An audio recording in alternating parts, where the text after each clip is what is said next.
दोस्तों, मेरा नाम पिंटू मंडल है एंड आज की वीडियो में हम बात करने वाले हैं रम के बारे में। रम बेसिकली एक डिस्टिल्ड अल्कोहल है जो कि शुगर केन जूस या मोलासिस से बनता है। रम का जो सिंपल डेफिनेशन है यही है, rum is a distilled alcohol that can be made from sugar cane juice और that can be made from molasses. But most of the rum जो है वो मोलासिस से ही बनता है। एंड हिस्ट्री का बात करें तो इसमें बहुत सारा कन्फ्यूजन है, there is not a lot of clarity. But rum जो ये माना जाता है कि रम जो है वो 17th सेंचुरी में कैरेबियन में फर्स्ट इन्वेंट हुआ था। वहाँ का जो स्लेव्स थे, एक्चुअली उस टाइम ब्रिटिश राज चल रहा था एंड ब्रिटिश ने जो अफ्रीकन स्लेव्स जो कैरेबियन में लेके गए थे, वही लोग सबसे पहले जो मोलासिस है उसको डिस्टिल्ड किया था एंड उसी तरीके से रम इन्वेंट हुआ था। देन जो रम सबसे पहले ज़्यादातर स्पिरिट आपने देखा होगा एज ए मेडिसिन यूज़ किया जाता था, ज़्यादातर स्पिरिट जब पहले वो इन्वेंट हुआ था। बट रम को एज ए मेडिसिन यूज़ नहीं किया जाता था। रम इन्वेंट होने के बाद बेसिकली उसको इंग्लिश पार्टीज़ या सेलिब्रेशन के तौर पे उसको यूज़ किया जाता था। बट वो जो रम उन्होंने बनाया था, वो लोग ना ही वाटर मिक्स करते थे एंड ना ही वो उसको मैच्योर करते थे। That's kind of like crude and harsh rum. उसमें वो बात नहीं थी कि उसमें उसको मैच्योर नहीं करते थे, तो उसमें जो एक क्वालिटी मैच्योर के दौरान आती है वो नहीं था, वो बहुत ज़्यादा क्रूड था, बहुत ज़्यादा हर्श था। इसीलिए बाद में उसको धीरे धीरे मतलब मैच्योराइजेशन एंड पानी के साथ उसको डाइल्यूट किया गया एंड ये सब धीरे धीरे हुआ। बट रम का जो इन्वेंशन वो 17th सेंचुरी में कैरेबियन में उन्हीं स्लेव्स ने किया था एंड बट वो रम बाद में उसको मैच्योर करना एंड उसको पानी मिला के डाइल्यूट करना, ये सब बाद में स्टार्ट हुआ। रम के हम थोड़ा मेकिंग प्रोसेस के बारे में बात कर लेते हैं। रम बेसिकली मोलासिस से शुगर केन से बनता है, as I told you. Sugar cane basically सबसे पहले हार्वेस्ट किया जाता है एज शुगर केन हिंदी में होता है जो कि गन्ना बेसिकली। गन्ना को सबसे पहले तो लिया जाता है, उसके बाद एक मशीन के दौरान उसको क्रश किया जाता है एंड उसको जूस निकाला जाता है, दैट इज़ नोन है शुगर केन जूस। अभी क्या होता है, शुगर केन जूस से भी रम बन सकता है एंड मोलासिस से भी बन सकता है। अभी शुगर केन जूस को आपको मोलासिस में कन्वर्ट करना है तो आपको क्या करना होगा, वो शुगर केन जूस को बॉयल करना पड़ेगा, बहुत देर तक उसको उबालना पड़ेगा। आप उसको 3 बार 4 बार जितने बार मर्ज़ी आपको उबाल सकते हो। मोलासिस में क्या होता है, शुगर केन जूस जो है उसमें शुगर कंटेंट्स बहुत ज़्यादा होता है। बट मोलासिस जो होता है वो इसलिए किया जाता है क्योंकि उसको शुगर कंटेंट्स वो कम करता है। जितने बार आप उस शुगर केन जूस को बॉयल कर रहे हो उतने टाइम उसका शुगर का जो कंटेंट्स है वो रिड्यूस होता जाता है। After like 2-3 times of boiling उसमें जो शुगर कंटेंट्स है वो 5% तक रहता है बेसिकली। उसका शुगर कंटेंट्स बहुत कम हो गया तो बहुत ज़्यादा मीठा नहीं बनेगा। अब जब रम बनाओगे that will not become very sweet. Sugar cane juice से भी as I told you direct rum जो है वो बन सकता है। मोलासिस पर ज़्यादातर रम जो है मोलासिस से बनता है। मोलासिस मिलने के बाद उसको उसमें पानी मिलाया जाता है, उसको डाइल्यूट किया जाता है, उसको एक लिक्विड की तरह। मोलासिस आपने देखा होगा, जो गुड़ होता है बेसिकली उसको मोलासिस कहा जाता है। मोलासिस जब ठंडा हो जाता है क्या होता है, वो एकदम बैठ जाता है, राइट, वो क्रिस्टलाइज एकदम वो हो जाता है। तो उसको पानी मिला के उसको डाइल्यूट किया जाता है एक लिक्विड की तरह, क्योंकि उसको हमें फार्मेंटेशन करना है। तो पानी मिलाने के बाद उसको हम फार्मेंटेशन करते हैं। फार्मेंटेशन में ईस्ट मिलाते हैं, ईस्ट जो है वो शुगर को कन्वर्ट कर देता है अल्कोहल में। उसके बाद जो अल्कोहल प्रोड्यूस हुआ उसका अल्कोहल परसेंटेज लगभग 7% तक होता है, 7 to 12% तक। उसके बाद उसी जो ड्रिंक हमें मिला, उसको जो लिक्विड हमें मिला उसको हम डिस्टिल करते हैं। डिस्टिलेशन में क्या होता है, जो डिस्टिलेशन में पॉट डिस्टिलेशन भी यूज़ किया जाता है, पैटेंट डिस्टिलेशन भी यूज़ किया जाता है।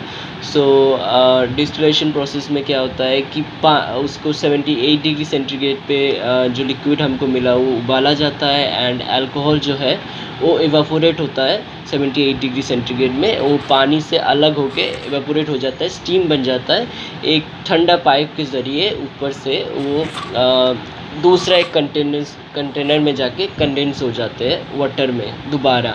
सो यही होता है डिस्टिलेशन प्रोसेस में, बेसिकली पानी से अल्कोहल को अलग किया जाता है। सो इस दौरान क्या हो जाए, मोलासेस से जब रम बना उसका कलर बहुत ही डार्क होता है, राइट। सो डिस्टिलेशन क्या करता है, उसको इम्प्यूरिफाई करता है, उसको एक कलरलेस स्पिरिट बनाता है, राइट। जो डिस्टिलेशन के बाद हमें जो स्पिरिट मिला वो कलरलेस है, उसमें कोई कलर नहीं है, वो बिल्कुल वाइट होता है, राइट। सो वाइट रम जो है, जो लाइट रम है, उसको मैच्योर नहीं किया जाता है, एज यू नो वो वाइट ही होता है कलर में। सो ये बन गया वाइट रम, ये एक रम है जो कलर वाइट है, ये वाइट रम है। अभी आ जाते हैं गोल्ड रम या डार्क रम, भी आपने देखा होगा। तो डार्क रम को क्या किया जाता है, इसके बाद एजिंग किया जाता है।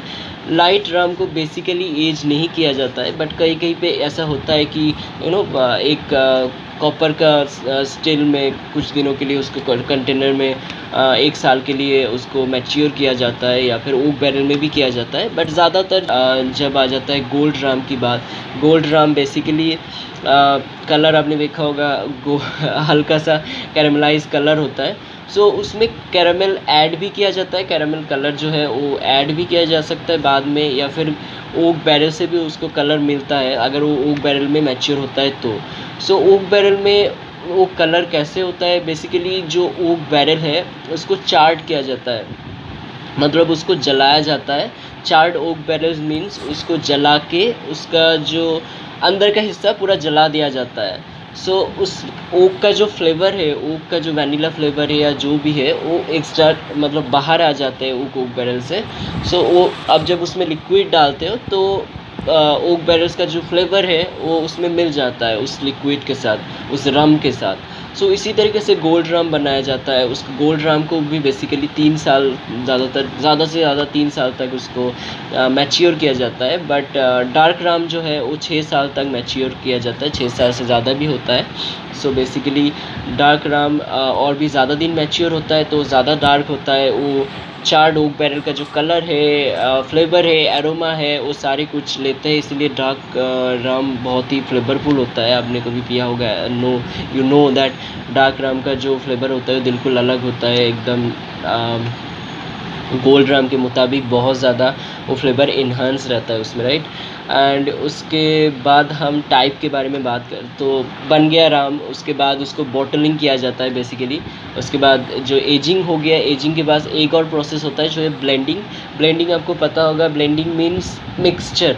सो एक बहुत सारे बैरल्स होते हैं एक डिस्टिलरी के अंदर, राइट। सो वो लोग क्या करते हैं कि डिफरेंट बैरल से थोड़ा थोड़ा राम लेके एक नया राम प्रोड्यूस करते हैं। उसको बेसिकली समझ लीजिए एक 20 साल वाला राम है, एक 10 साल पुराना राम है, एक 6 साल पुराना राम है। तो वो लोग थोड़ा थोड़ा सारे बैरल से लेके एक नया राम प्रोड्यूस करते हैं जो है ब्लेंडिंग। उसके बाद बॉटलिंग किया जाता है। बॉटलिंग आपको पता ही होगा, राम को बॉटल में डाला जाता है एंड बॉटलिंग किया जाता है एंड बन गया आपका राम। उसके बाद हम बात कर लेते हैं थोड़ा सा टाइप्स ऑफ राम के। तो टाइप्स ऑफ राम में बेसिकली 4 टाइप ही होता है। सबसे पहले आ जाता है लाइट या वाइट राम, सेकंड में आ जाता है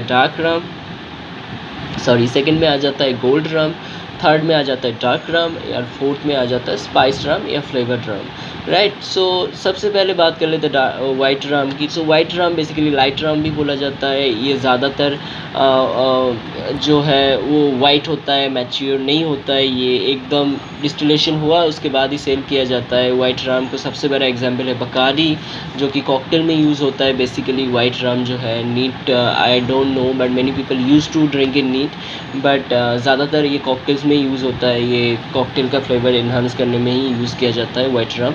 उसके बाद आ जाता है गोल्ड राम। गोल्ड राम थोड़ा सा गोल्ड होता है कलर में, as you can see, and इसमें बेसिकली ये भी ज़्यादातर कॉकटेल के लिए भी यूज़ होता है। You can drink neat as well. So gold rum basically थोड़ा सा उसको कैरमल, जैसे मैंने बताया, उसमें कैरमल कलर ऐड किया जाता है, या फिर वो चार्ड ओक बैरल में 3 साल के लिए मैच्योर किया जाता है। That's how he gets his gold colour. And उसके बाद आ जाता है dark rum. Dark rum basically 6 साल के लिए एज किया जाता है चार्ड ओक बैरल्स में, एंड इसका फ्लेवर, इसका एरोमा बिल्कुल अलग होता है, एकदम इन्हांस, आपको एक डिस्टिंक्टिव फ्लेवर मिलता है और डार्क राम के अंदर।